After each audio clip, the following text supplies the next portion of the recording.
right, so 2 videos, I promised to train every single muscle group in my upper body, but I did not get to abs. So I figured, why not dedicate an entire video to abs? Answer the age-old question, should you even train abs? Do you need to train abs to actually see your abs in the first place? And are machine ab exercises any good compared to free weight ab exercises? We're all gonna be covering that in this video, but first, let's get to my routinely scheduled shoulder workout. Here we go.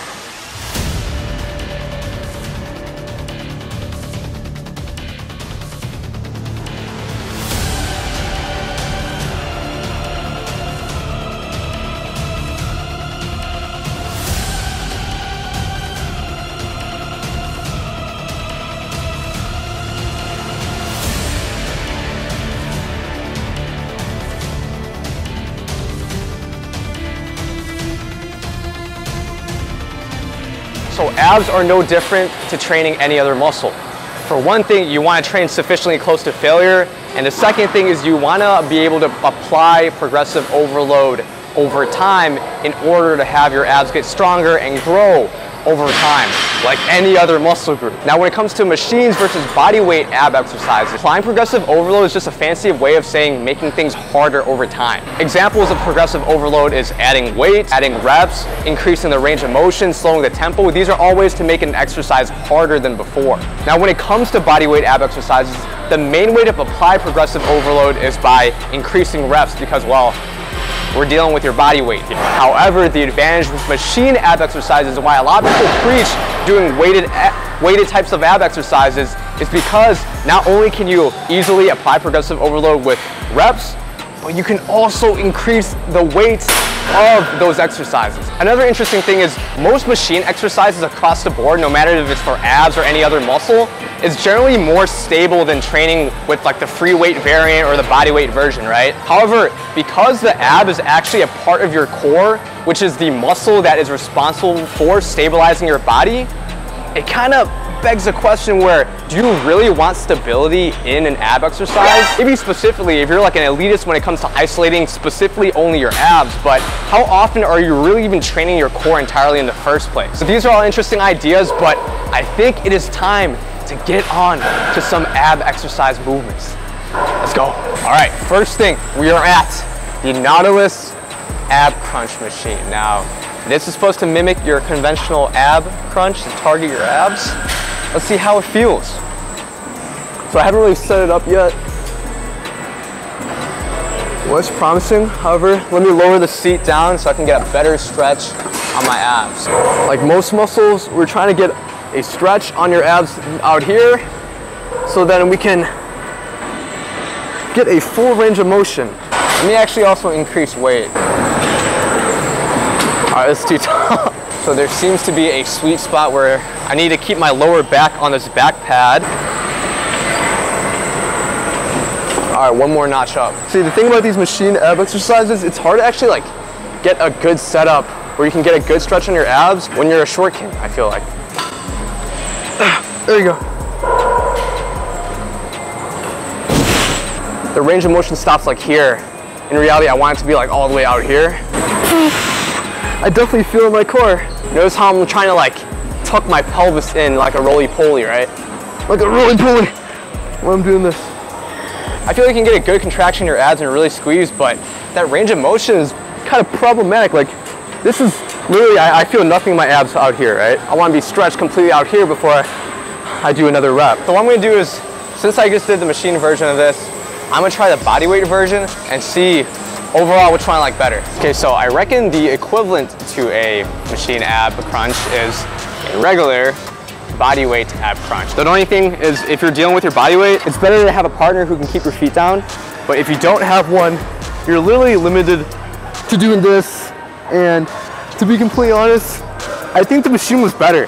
These conventional ab crunches that I used to do in PE class kind of suck. So even though I can't get a full range of motion on the machine ab crunch, I think it is 100% better than doing this specific body weight. We'll begin the curl up ab crunch.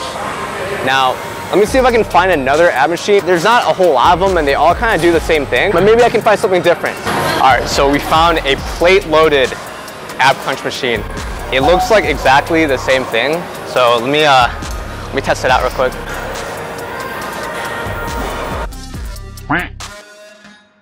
Oh yeah, it's literally the exact same freaking thing.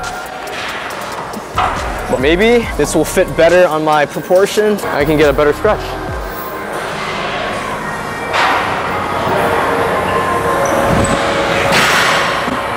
Nope. It's the exact same thing. Oh. I've never tried like really going heavy on an ab exercise. Try that.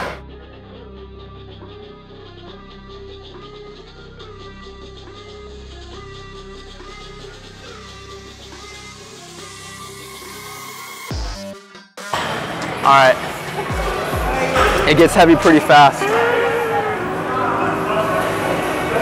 I was hoping to see some sort of like leg raise variant machine ab exercise. I feel like these are a lot more like upper to mid ab focused, not so much lower abs. But let's move on to the bodyweight ab exercises. I'm gonna give my final thoughts on that, and then I'm gonna answer the age-old question. Do you actually need to train abs in order to see your abs? Let me give you my personal opinion on that. All right, we were back on the mat talking about bodyweight ab exercises. So everything we've done so far has been like straight ab crunches, working your sagittal plane, pretty much only training your abs. However, because we're talking about abs, might as well talk about the entire core, such as the obliques, transverse abdominis, even your lower back. And when it comes to training these other portions of the core, bodyweight exercises are much easier to do, at least more readily available, because I'm not aware of a lot of machine ab exercises that do twisting motions. But with bodyweight exercises, we are free to be twisting and turning, doing this different exercises in the transverse plane where we're actually like crossing our body and like having this like rotation. And one of the best exercises for that is your Russian twist or pocket pickers, whatever you guys want to call it. You can do this literally just with your body weight. I like to think about keeping my shoulders steady, right? And I'm using my obliques to actually twist and get my elbows to touch the ground. You can also turn your literal head to get your entire body twisting in order to actually do the rep. And if you're gonna try to make it harder, if you're gonna apply progressive overload by adding reps, sooner or later you're gonna be doing like 200 reps of Russian twists, and like at that point your cardio might be a limiting factor. So what you can do is start adding weight into the movement with something like a medicine ball, and this makes it a lot harder. If I'm doing a Russian twist with this 15-pound ball, I don't nearly have to do as much reps as if I was doing body weight. So kind of similar to the machine ab exercise, if I'm using a ball, I can actually apply progressive overload by adding weight like any other exercise. But I do feel like across the board, body weight ab exercises, you can get a better range of motion in your core because you're not limited by like the range of motion of like a machine or something like that. Now in terms of another ab exercise that pretty much trains your entire core, that is the humble plank, right? However, this is another exercise where it can get easy incredibly quickly. The plank is a little bit different because it's an isometric contraction, meaning you're literally just holding your abs tight, keeping tension in your abs and your total core throughout the entire time, right? You're not stretching and then contracting, stretching, contracting. No, you're just holding it, okay? So you don't want to be doing planks alone when you're training abs. It's best to be done in tandem with another ab exercise where you're actually stretching and then contracting, stretching and contracting, basically actually moving your abs. Now, the thing with the plank, because it's isometric contraction, most people go by time. However, if this gets super easy, you're gonna be doing planks for like 5 minutes. That's unrealistic. What you can do to make this harder is actually just bring your arms out and get lower to the ground. This is much harder of a movement than being up here, okay? So that's something you can do with planks. I used to do these all the time. Like I had like a little rotation going where I did Russian twists, I did planks, and then I did this third movement I'm about to do, which is pretty much a leg raise and an ab crunch combined. They call them V-ups or jackknives, which is you lie on your back here, and then you do both a crunch and a leg raise at the same time. Now, the problem with this exercise, even though I love it, and it's pretty challenging, you can't really add weight to this exercise, right? Like, I guess you can strap something to your ankle or grab a ball, but it's a little bit more tricky to actually increase the resistance. So most likely you're gonna be adding reps in order to hit that young progressive overload, you know? Moving on to my last ab exercise I want to show you guys. This is also, in my opinion, the hardest one to do, but once you get to it, you feel like a beast, and it's super fun to do, and you can do like 10 reps and you're pretty much gassed. Okay, so we did straight ab exercises. We did ab exercises going in our transverse plane, twisting and rotating. Now, remember how I told you I wish there was a machine exercise that instead of focusing on the upper abs, focuses more on the lower abs and it gets my leg closer to my body, right? Well, that is achievable with this exercise I'm about to show you guys, which is the hanging leg raise. Now, most common problem I see with the hanging leg raise is people just coming up like here, like, yeah, I'm doing a leg raise. Now the problem with this, you're pretty much only training your hip flexors. You're not really actually hitting any abs. What you need to do is actually tuck your pelvis in, kind of like a roly-poly.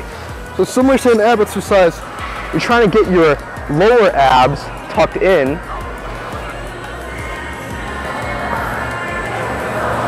To ensure that your abs are actually doing the work. Now there's a high stability requirement in this movement because I'm hanging, I'm like, you know, I can like be twisting and turning around, and that's where we're going back to that talk about whether when you train abs, should you really only be training abs or should you train your entire core? Well, maybe it's better to train your entire core, especially if you don't generally train your core, including your abs, that often, okay? So hanging leg raise is a great one because you're forced to try to figure out how to stabilize yourself in order to actually do the rep, right? Because if I just like kind of like come up, I'm like dangling and everything, right? So it teaches your body to stay in this hollow position, actually train your entire core in a different way. And that is not achievable with a machine ab exercise. So our machine ab exercise is actually better than bodyweight ab exercises. In some ways, yes, in other ways, not. I think in terms of training your abs in a sagittal plane, right, just with a regular crunch for your upper abs, dude, that ab machine was dope, bro. Like, it was actually really good. You can easily add weight. I felt it really well in my abs. However, when it comes to different things like training your entire core, moving in a transverse plane, I think that's where the bodyweight ab exercises really come in. And if you take something like a hanging leg raise, which is already hard to do like 8 reps for a lot of people, adding reps is a great way to apply progressive overload and is actually reasonable because you're not gonna be doing like 100 different reps. So to answer, do you actually need to train ab sets to your abs? A lot of people say no, right? It comes to your diet, you just need to be at a low body fat percentage. And while that is true, right? You need to be like sub 15% body fat for most people to be able to see their abs. Does training have an impact? I would say yes, like any other muscle group, as you train your abs, they get bigger. However, your mileage may vary because personally, and this is like my anecdotal experience, I've never heard anyone else say this. I think it really comes down to your ab genetics because some people tend to have either abs are like super flat. Think of, I'm not calling him out or anything, but think of someone like Jeff Nippert. If you take a look at his physique, his abs are like completely flat. However, other people have the types of ab genetics where their abs tend to like naturally protrude. Take a look at mine. I think I am a good example of someone who has protruding abs. Notice how my abs are like, they stick out more than my chest almost. Maybe I need to train chest harder, but you see this, right? Look at this upper ab, it like literally sticks out more, right? And I noticed back in the day when I was running track and field and I literally trained abs like every single day, my abs looked a lot more solid up front, right? I think my body fat percentage pretty much stayed the same, but my 2 lower abs tend to be a little bit less visible compared to my pictures back in like 2016, 2017. I'm gonna put it up right now. But I think I am actually a good example of someone who used to train abs a lot. I used to train every day. Now, to be honest, dude, I train abs like what? Once or twice a week. And I think I do see the visual difference in my actual physique.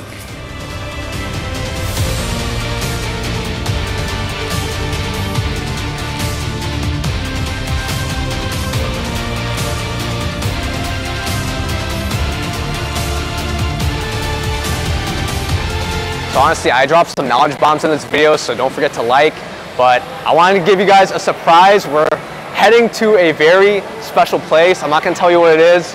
You're just gonna have to see for yourself, so keep watching. Let's go. All right, y'all, I'm hot and hungry, so we decided to get food before we went to the anime. NANI? Before we went to the secret surprise, I'm not gonna say what it is. Today we're here at Joy Teriyaki. Now in Chicago, it's not like Seattle, guys. There's not a lot of different teriyaki places. So Joy Teriyaki here is a gem. They got some pretty good. They got good teriyaki. But hey, no, honestly, like teriyaki is a pretty good choice if you're trying to build muscle because it's pretty much all just lean protein, but it tastes good. It's like eating chicken and rice, but with actual sauce that tastes good. That sure adds maybe like plus or minus 100, 200 calories, but hey, it's worthwhile if you enjoy it because long term you got to eat what you enjoy. So let's go inside. Hi, I'll just have a chicken teriyaki. Guys, I'm so hungry and excited for this. God, look at that, man. Tell me why you're eating plain chicken and rice. There's no reason to. Now this salad here, it's like a ginger dressing. Not gonna lie, guys, don't sleep on this salad, man. If you're in the Chicago area, Joy Teriyaki, highly recommend. There's a chicken breast option or a regular chicken teriyaki option. I'm pretty sure there's chicken thighs.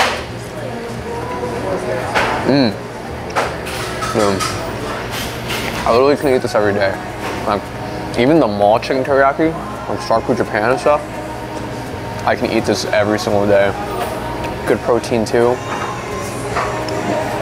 Rice checks out. Meat checks out. We got some chicken katsu. God, I think this is extra sauce. Yeah, it's an extra sauce. Well, I'm gonna chow down on this. Then we're gonna head over to whatever we're doing next. All right, guys. So we made it to the special destination, One Up gift shop. So my friend Dai, who owns Umbrella Tea House right here in Schaumburg, has his grand opening for his anime store, and he wanted me to come to dress as Baki. Unfortunately, I came as the cart titan. But yeah, we're gonna check out inside, and maybe we can talk to Dai for a little bit. All right, guys, I'm with the owner of One Up Gift Shop as well as Umbrella Tea House, Dai, my boy here. What's like your idea of the shop? I want to bring a community together. That room over there is like an art room, like a workshop and yeah, we gotta check that out later. Yeah, it's actually a cool room, but it's not gonna happen right away. It's gonna take a few months for us to build it up. It's gonna be like a workshop. That means people gonna teach other kids how to draw, write, and read music. Okay, so this is more than like just like a gift shop. Oh, it's okay. Like a community type of like place that you can go to hang out. That's dope. Yep. Damn, there you have it, guys. If you guys are in Schaumburg, Chicago suburbs, Chicago area, you guys gotta show up here. Maybe I'll be here too in like a Baki costume, but more likely the cart titan. Yeah. All right. Hey. Thank you. Nice meeting you. Yeah. Thank you so much for support. Yeah, for sure, bro. All right. Well, that is the video. I hope you guys are way more knowledgeable on ab exercises now. With that said, make sure to like the video because that really helps me out. Don't forget to subscribe if you want to see more videos like this, and comment down below. Do you train abs specifically, and if so, what ab exercises do you guys do? And I'll see y'all in the next video. Peace.